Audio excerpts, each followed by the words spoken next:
When people say they are going to count cards, they are referring to a strategy in which cards are tracked in order to give a slight statistical advantage in a card game. Most commonly people count cards in blackjack, although it can also be used in games such as spades, hearts, or bridge. The reason it is helpful to count cards in blackjack is that there are certain stackings of the deck that are helpful for the dealer, and certain stackings that are helpful for the player.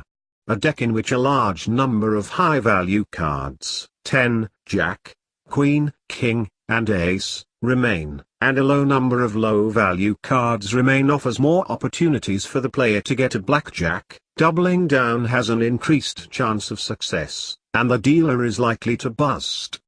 For the opposite reasons, a deck with few high-value cards left is beneficial for the dealer. To count cards, you don't actually track every individual card in a deck. This is a common myth, but would be largely impossible for all but a savant, and is largely unnecessary. Instead, to count cards people assign a score to each type of card, and then keep a running tally of that score. At its most basic, this is known as the high-low system, and can be undertaken by anyone with rudimentary tracking and addition skills.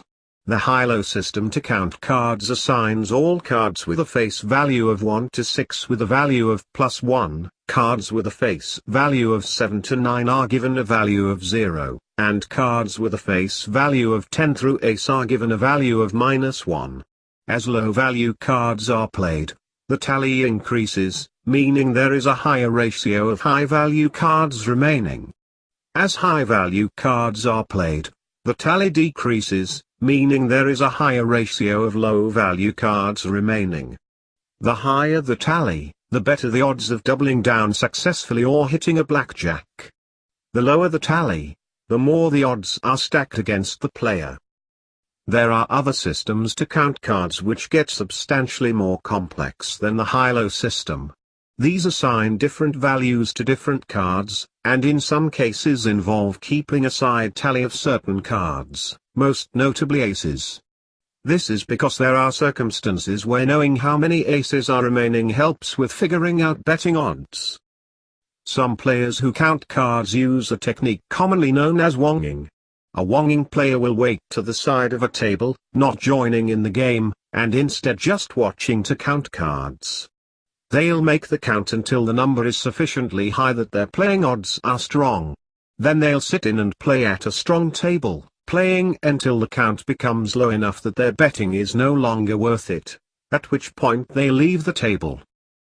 The profit margin in blackjack when a player counts cards is fairly small, but can be a steady income if done successfully. Blackjack without card counting generally offers the house roughly a 0.5% advantage. With card counting, in a standard 6-stack game, the player gets up to about a 1% advantage.